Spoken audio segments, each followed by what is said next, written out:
Hey everybody, it's Benson Juarez again, and I am super excited. I have a special guest, and now who I feel like I can call a friend. His name is Brad Holcman. Brad Holcman is an amazing person I've had a chance to spend some time with here recently. We just came from a really big conference. We happen to be in the same mastermind together. We've been able to have some really interesting chats about real estate investing, and I get to pitch him some ideas every now and again. He is an executive producer for A&E, and he's been involved with many projects. I know him because he has been the executive producer of a really good show that my friend Jamil Damji and Pace Morby is in called Triple Digit Flip, as well as Zombie House Flippers with Domar Cross. But he's not really even known for that. He's known for some more serious programming with some true crime shows and documentaries. But Brad, one of your more recent shows is having some success, and it's the Kings of Barbecue, right, with Cedric the Entertainer and Anthony Edwards. So I would love to learn more about all of that, and thank you so much for being here. This is exciting. It's Anthony Anderson. Anthony Edwards was of ER fame. Oh, there you go. Anthony Anderson. Yes. Yeah, Anthony Anderson. Yeah, Kings of Barbecue was kind of like it was handed in our laps when you hear Anthony Anderson and Cedric the Entertainer are forming a company together. It's organic and natural reality television. When you put the two of them together, which you haven't seen before, it's been great. The episodes are still airing on Saturdays. The company itself that we follow, their barbecue company, is doing so well. You can find their products from Walmart, which is amazing. And there's A&E branding, which is super exciting. But on top of that, and this is how much that I have that I don't really, I forget sometimes. I had a series launch today. It's my first series on Hulu. Although I work at a network, A&E, and have, I think, 12 series on A&E, we've had a deal with Hulu where they take our programming and show it first, and then we get it back. So today, Rachel Ray, who you may know. I do. Yeah, she had tragedy strike her home twice. Her house in upstate New York burnt down. And then less than a year later, her apartment in New York flooded. And because of her experience with dealing with homes that have been struck by disaster and tragedy, that's the show. And she helps other homeowners who have gone through horrific events and help rebuild their home. And it's called Rachel Ray's Rebuild. So all of the episodes are on Hulu. It's a really heartwarming, exciting project where Rachel and her companion and partner, Anthony Carino, basically renovate homes many times from studs because of the disaster that hit their homes, from tornadoes to floods to hurricanes and everything in between. And even a car ran into a house twice within 24 hours. It's a crazy story. So they had to shore up the house and make sure that it was livable. But yeah, that actually just dropped today. It's a really fun show. That's great timing. Yeah, I know Rachel Ray, and I know her for her food programming, but she's done so many different things, and she's just a personality, right? Food was just kind of like how she got her first exposure. That sounds like a fun project. So we know each other from the real estate world. Yes. And a place that you knew very little about until maybe a couple years ago, right? So tell me how you got into the real estate investing world, and how is that going for you so far? So I probably have the only unique story that follows this path. I read Rich Dad Poor Dad. That it was a joke. and it was a book that was always on my mantle, and I read it and I was like, my house is not an asset, it's a liability. And something just clicked. And like most people who things click, I didn't do anything about it for the longest time, except for kind of dabble and I went on Bigger Pockets, and Bigger Pockets just because I Googled and found a real estate investment site, and I went on it, and all I heard was burr method. And as a like not a first time investor, even before investor, that didn't have a whole lot of capital at play. I have a family, and I unfortunately live in expensive areas, so I didn't have a lot of capital at the time. Nor I had a W-2 as well. I didn't do it until I got handed all of the home shows on A&E, simply because I was the one talking about, boy, I really love real estate investment. I don't know where to start. So people around my halls heard that, got handed all the home shows on A&E, which has an incredible history. Zombie house flipping, flipping Vegas, flip this house, sell this house, all the most generic titles before me that were at home. Because of that, I had to learn about real estate, because to be an executive overseeing a full slate of a genre, I had to know what I was doing. So I went to school. And what does that mean? I watched a lot of programming. I continued to go on websites, deeper and Bigger Pockets, listen to podcasts. And what that got me enough where an understanding of, I need people who were doing the thing, that were really in it. And the two people that fell in my lap were Jamil Damji and Pace Morby. And if y'all know anything about this world of real estate, those are two names you absolutely have heard of. So imagine a beginner not really knowing, and all of a sudden I'm their boss. I'm their boss on their shows. And because I learned everything from them, I was both a boss and a student. I got addicted. I got addicted to what they were doing. And what was I addicted? The fact that they were helping so many people, both from a seller standpoint, getting people out of distressed situations, and then their community. They made more people millionaires than I think most people, very few people in the world have done, and made the impact that they've had, both in the real estate world and helping people solve their problems, or people that have benefited from solving other people's problems. And when you're around two titans of the industry like Pace and Jamil, you can't help but want to do what they do. And that was my first foray into real estate, was the two of them. And I will forever be grateful for them. And in fact, Benson, I think that's how we met first, was through Jamil, I want to say. I think Jamil Yeah, it hooked was us at the up. launch of season 2, I think, in Phoenix, Yes. at the launch party. And you were there. I think you're wearing like an Elvis costume or something. It was Um, a yeah, jumpsuit of sorts with some big glasses, and you walked up to me and you're like, "Yeah, I'm a fan of Privy." yeah. And I was like, "Wow, that's amazing. Like, nice to meet you." And then it kind of clicked who you were. And I was like, "Oh, wait a second. I'm talking to the executive producer of this amazing fix and flip show." And that was when we first started talking. Yeah. I'm glad my costume worked. It was supposed to be 1990s hip hop. Close to Elvis, and maybe Elvis, maybe hip hop had some influence Yeah, he from. was way ahead of his time, right? Yeah. But no, that's it. And I am a true fan of Privy. I use it every day, and it is by far the best platform that anybody could have. And I know lots of people tell you that, anybody who has Privy is stealing really Privy, because of the price that you charge. It That's is nice of you to say. worth 10, 100 times the weight of it is. And I know you've got, things that are continuing to roll out as well. And you get more bang for your buck. So I was a fan, and anybody who develops or creates something for me in any industry that I find interesting. I'm a storyteller, so I like to meet the people. And yeah, that was a joy. And then, that's when it started. It did. And then we got to hang out at the family mastermind, which we're both part of.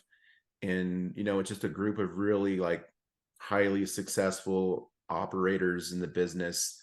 Mostly mentors, coaches, educators, but also service providers like me and like you, and lenders, and just a bunch of really cool people are there, just kind of working together, right? Working together. And I remember one of the talks you did there, you got to get up there, and another crazy outfit, head to toe in blue, no, actually, purple sequence suit Yep.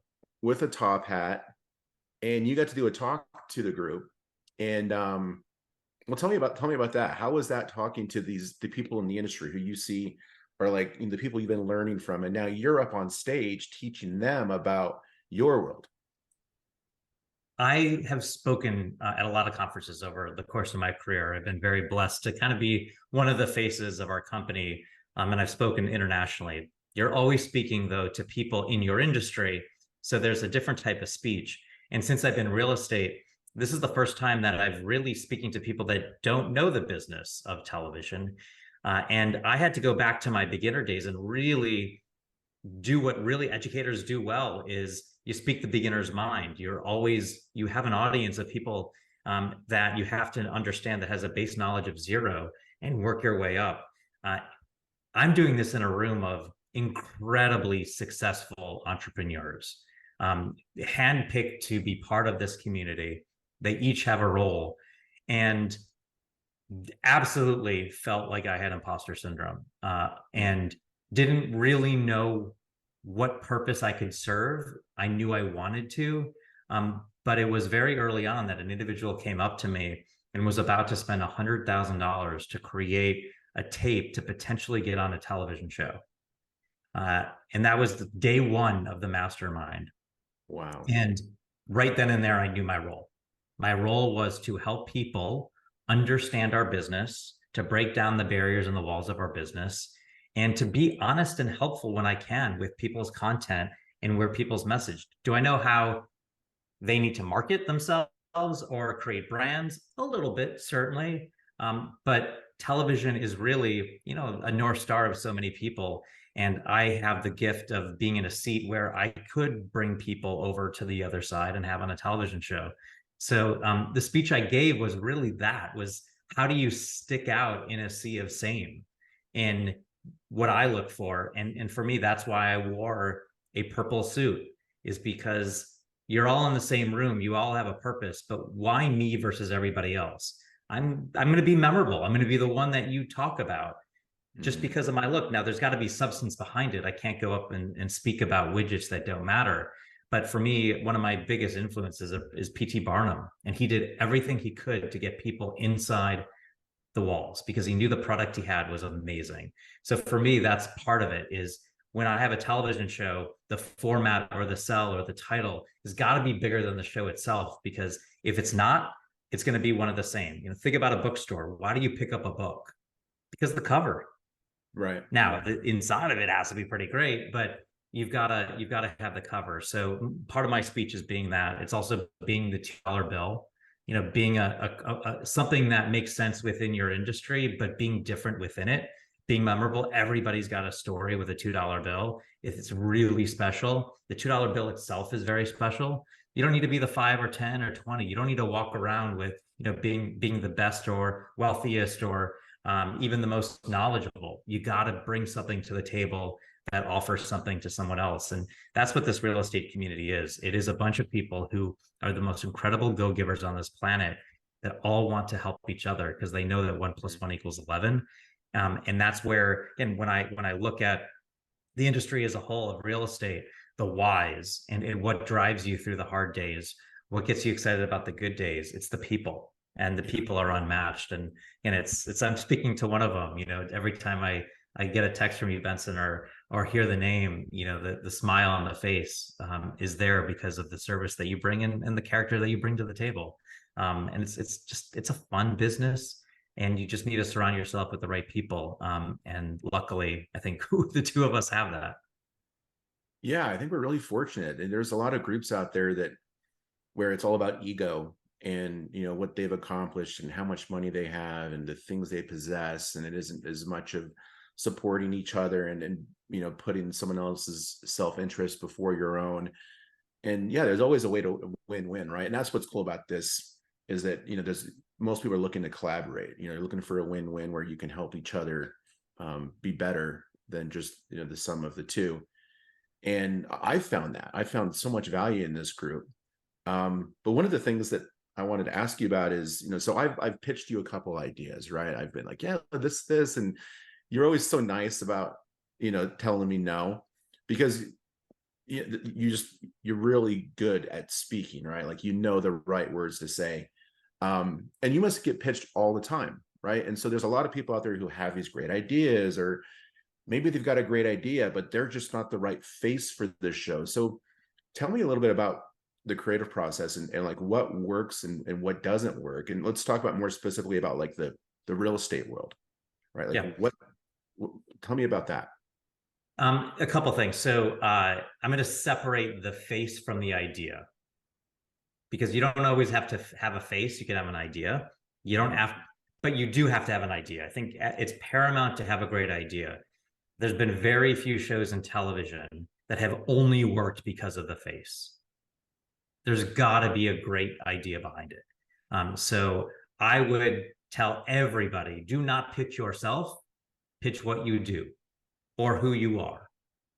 What am I going to not understand because of a face, but what I'm going to understand of what you do?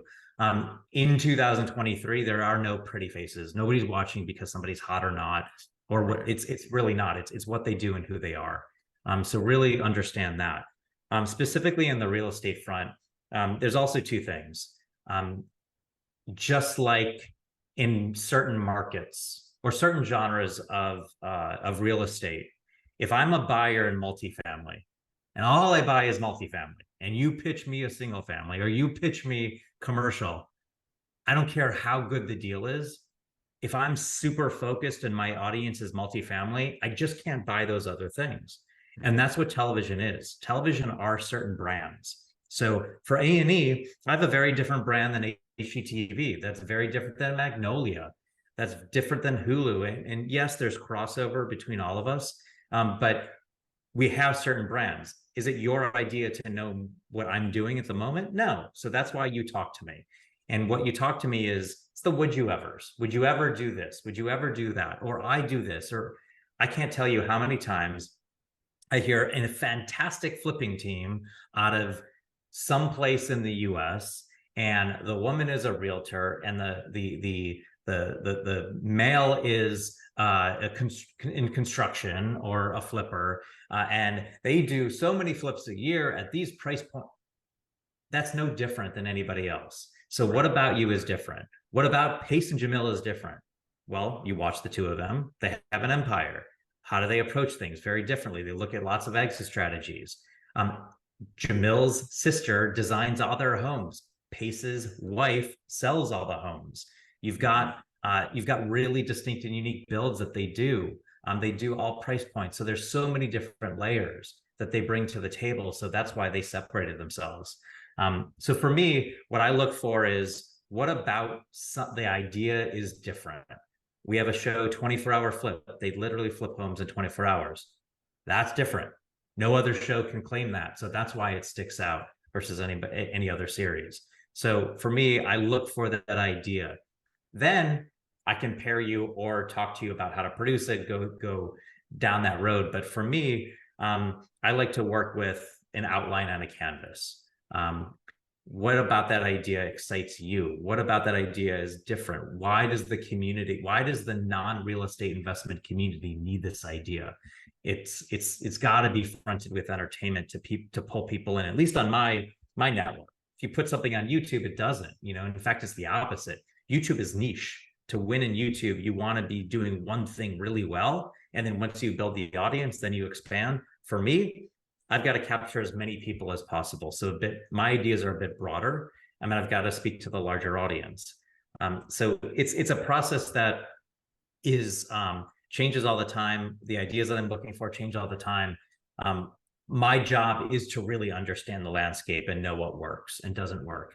I think the last thing I would say is, television is a visual medium, and sometimes we forget that you have to have a visual idea. So for example, when you flip a house, there is a pretty big before and a pretty big after. So the audience that knows nothing about real estate, flipping, the investment side, design, nothing, they see a before and after and can play along.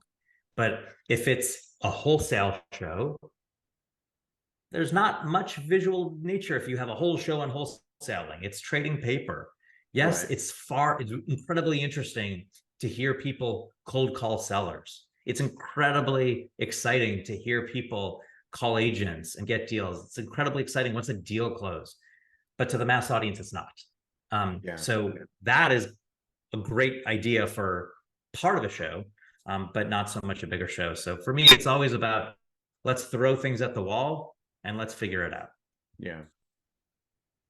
It seems to me that the fix and flip shows have been really saturated, right? There's just every network wanted to come out with them because they saw the HGTV success early on, and so a lot of ones that you wouldn't even think would have a fix and flip show came out with them. So it's most of those have been redone, right? So that's why I think that the personality starts to float to the surface in today's environment, because we've kind of been there, done that. There are some other novel things that you could do. The 24-hour flip, like that's pretty novel. But I mean, what else? What's going to be the new stuff in the future? Like what's coming down the pipe that you can talk about without really, any secrets being revealed, that would be interesting for people? Yeah, I think there's three things. I haven't done anything in design, which is really what HGTV is for the most part. Mm-hmm. There's reasons for that I'm not going to get into. So I always knew that if somebody pitched me an idea of me wanting to be I hate design, by the way. There's nothing about it that excites me, except if it's my own house. And that's a personal opinion, not a professional opinion. Right. So design clearly works on television. But if somebody pitched me a design show because I don't like design, and I was like, I gotta do that show, there's something there. I have that show. It is with an incredible personality. It will, and I felt like design for me there needed to be some edge to it and provocativeness to it, because a lot of what you see on television is a bit softer and kumbaya and nice. Right. But I also felt like it had to be a personality that absolutely doesn't make sense, but makes sense for whatever we're showing. So I'm teasing in all levels. Unfortunately, I don't have the deal done, and I don't want to kill the deal. But that's on one end. The other is buying and selling, which is traditionally $1 million listing or selling sunset or all those. For me, I want my shows to be as relatable to the masses as possible. So to be a real estate agent, not so relatable. You have to get a license. It's a job. But if you're on the other end and you're the consumer, that's always where I'm like, where's the opportunity for me? We just started shooting a show where people have to buy homes in under 48 hours.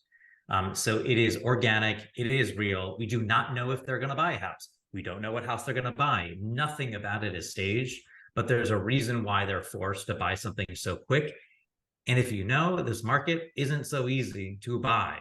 Inventory is low, interest rates are high, and you still have sellers that think that it's 2020 or 21. And it is, we just shot our first episode of the season, and it is an hour stress. It's an hour roller coaster ride.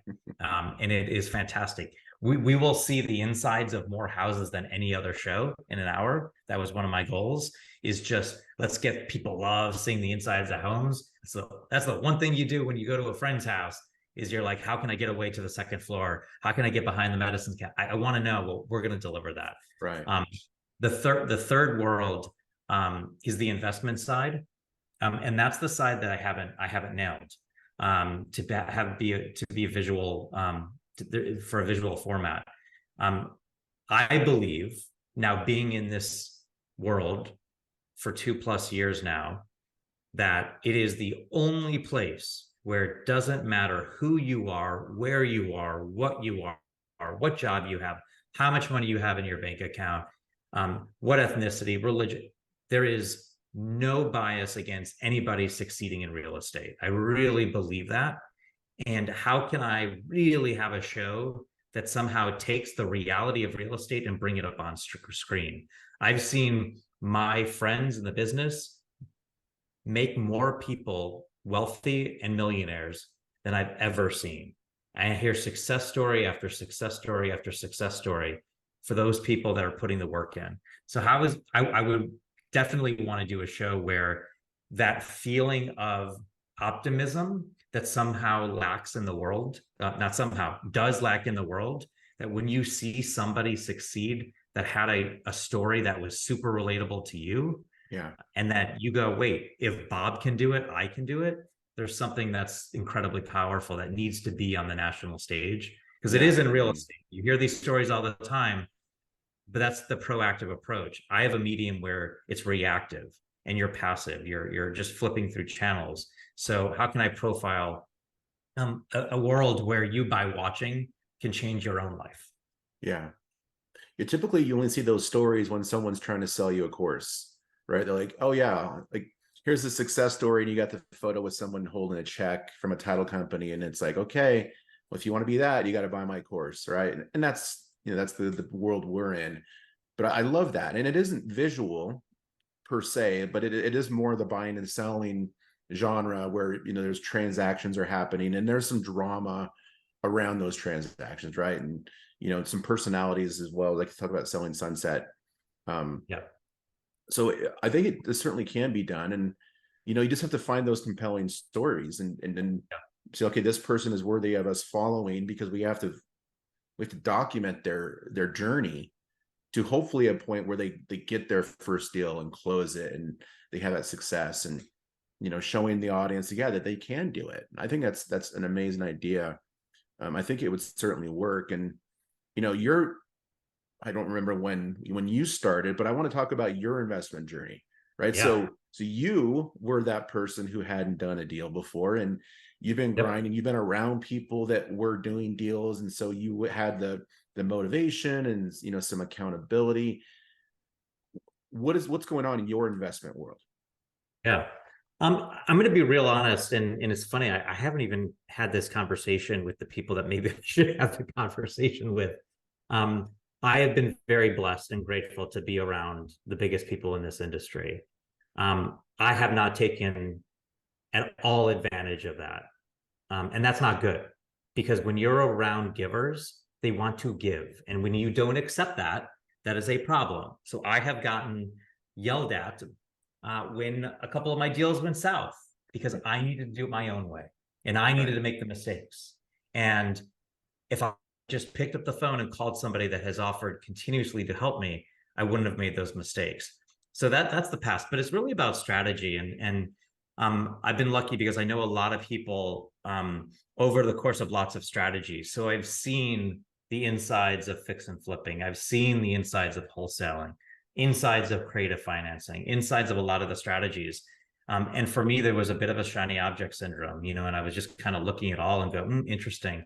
And I have a W-2 job. I have a full-time job as well. So I have a distinct lifestyle, not lifestyle, but day that I need to get through, or not get through, because I love what I do. But that I only have certain time. I can't dedicate this as much as I want full time. So it was really figuring out the landscape. So I started out wholesaling, and I believe in my young journey, everybody should start out wholesaling. Everybody. Why?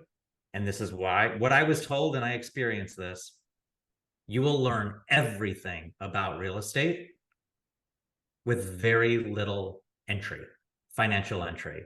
And if something goes south, there will be very little problems as a result. So you can make mistakes. You can ask questions.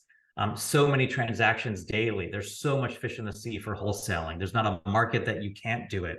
You can do it. There's people that do it halfway across the world and do it in the US.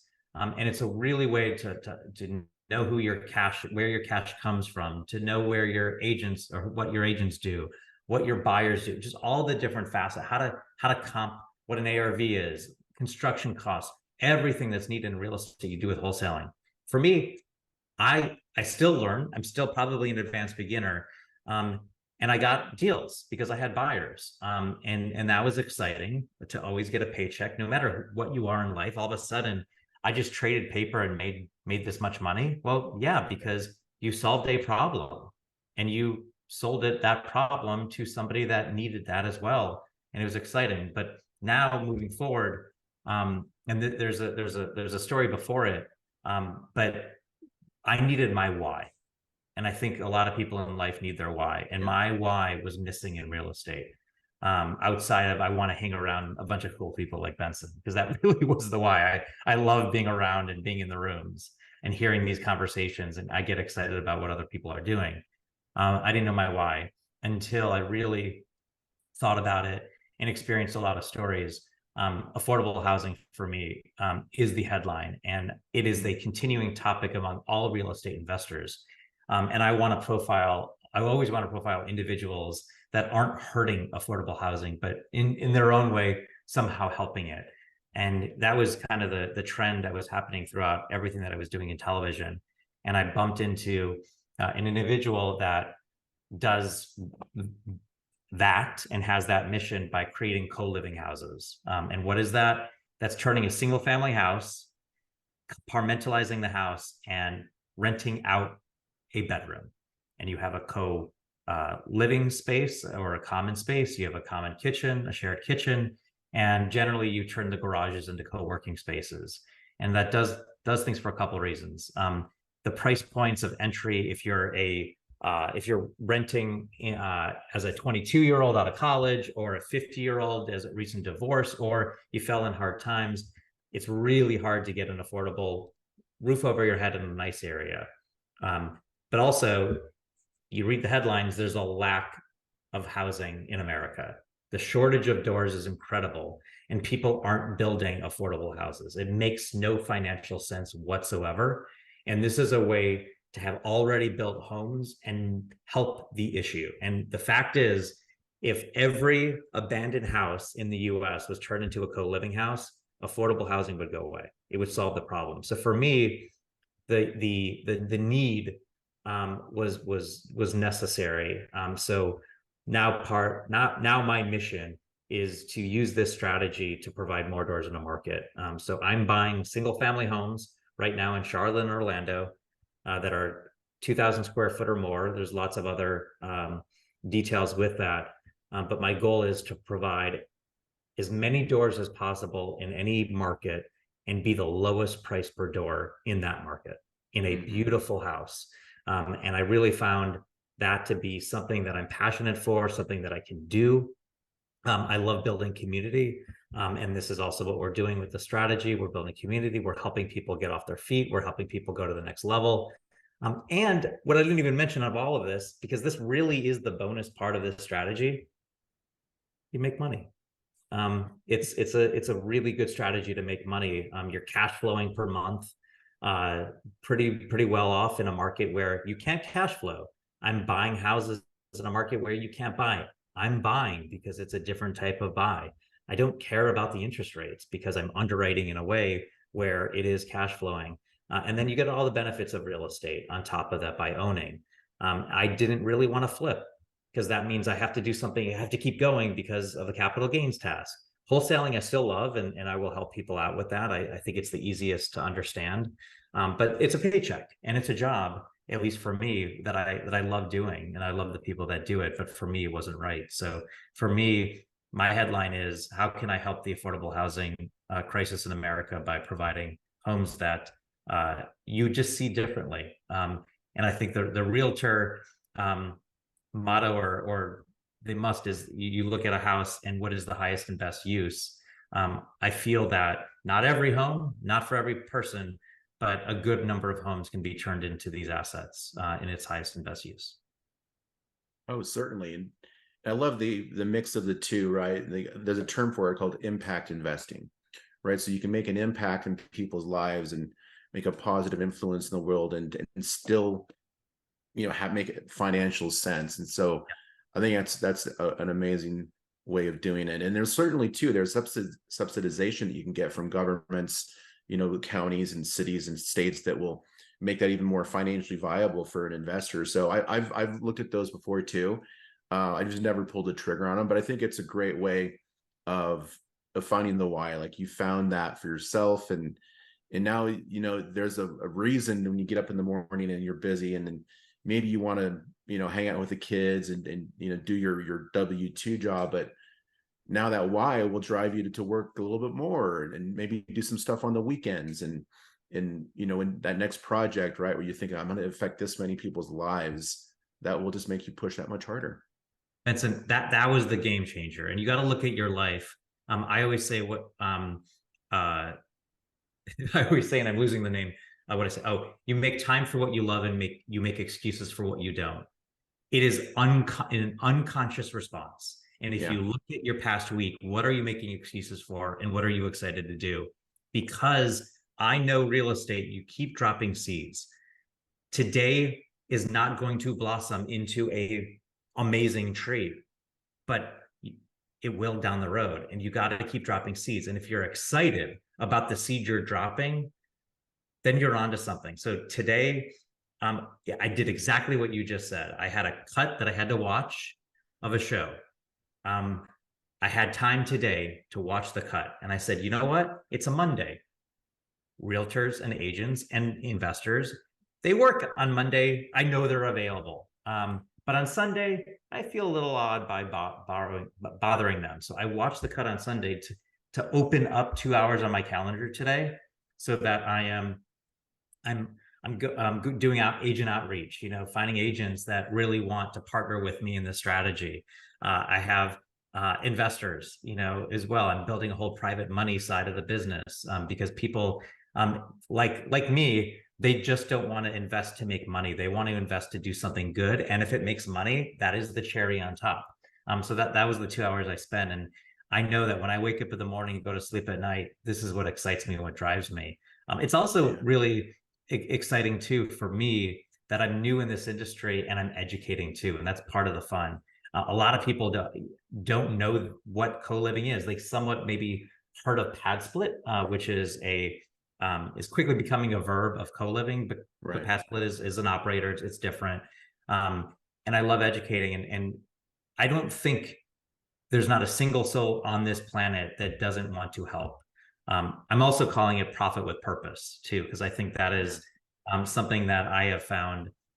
When you have both of that together, it just drives you. If it's completely just purposeful, it is a side hustle. It's a secondary activity. If you're only profiting, I think you're a bit of a shark mentality, and again, not for me. I don't need to just profit, but I need both to drive. And I have found that this particular strategy just, I don't know. Every time I talk about it and tell somebody else, they're like, wow, it's amazing. That's wonderful. And I'm very early in my stage. I'm trying to find homes. These hedge fund buyers are still there and still buying. They are under me, but my goal is to buy one a month.